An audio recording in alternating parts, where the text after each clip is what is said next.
terkait masalah pesawat dari Arab Saudi. Pesawat Arab Saudi ini ketika melintasi wilayah Indonesia, itu kami dapat informasi jam 7.30. Jam 7.30 dari ada sebuah email yang masuk ke Jakarta. Kemudian di situ ada ancaman bom.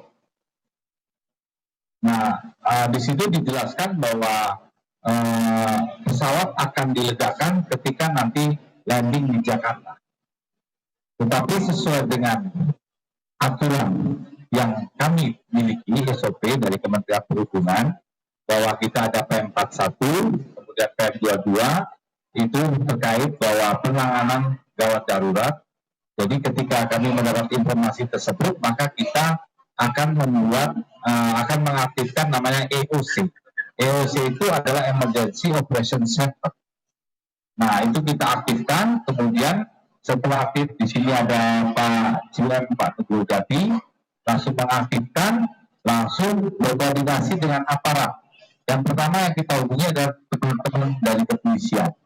Dan kemudian yang kedua teman-teman dari TNI, dari TNI AU, lalu kemudian dari Angkatan Darat, dan kemudian sendiri dari Pak Teguh Jati, yaitu ada tenaga AFSEC dan PKPTK. Nah, mereka bekerja sama dalam satu koordinasi masalah keamanan penerbangan.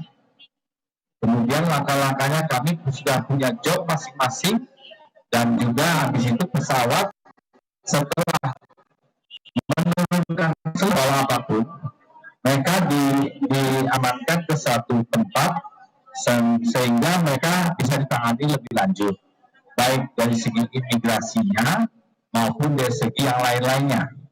Lain-lainnya apa? Misalnya kebutuhan mereka, baju dan sebagainya itu bisa dipenuhi.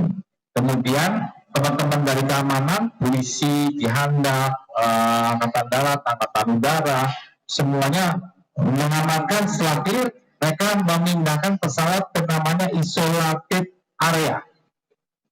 Setelah di isolated area, mereka tim Jihandak dan sebagainya turun dengan perlengkapan lengkap.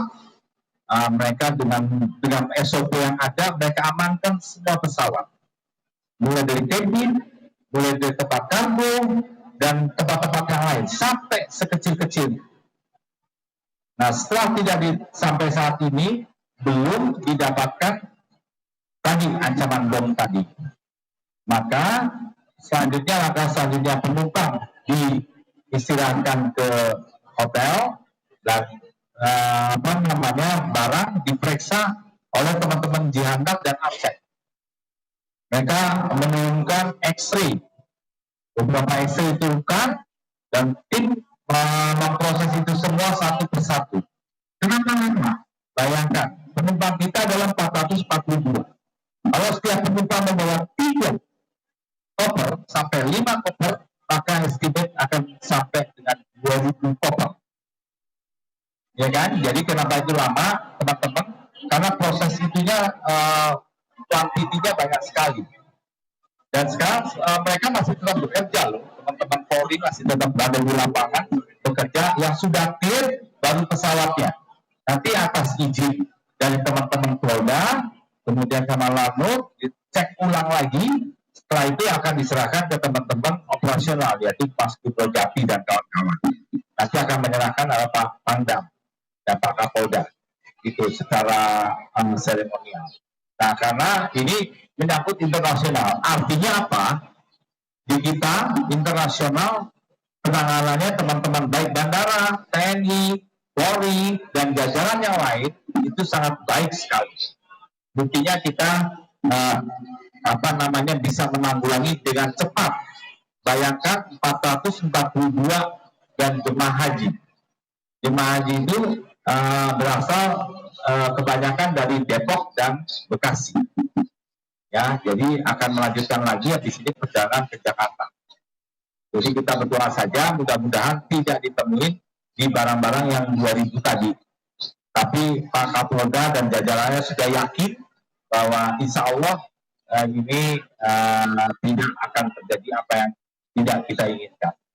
Ini makanya dari Kementerian Perhubungan mengucapkan terima kasih kepada Pak Pangdam selaku teritorial di Medan, Pak Kapolda juga terima kasih, pada Lanut dan jajarannya kita terima kasih, Mas Tugo Gati, dan juga terima kasih Kementerian Perhubungan memberikan apresiasi yang luar biasa terhadap kecepatan, keakuratan, dan respek terhadap kasus ini. Demikian teman-teman, ada yang mau ditanyakan? Siapa dan isinya itu apa? Itu dalam bahasa Inggris orang Mumbai, kemudian detailnya nanti dari Kementerian Perhubungan saja, karena yang menerima telepon, maksudnya menerima emailnya adalah dari Kementerian Perhubungan. Jadi saya tidak berwenang untuk menjawab itu. Demikian Mas.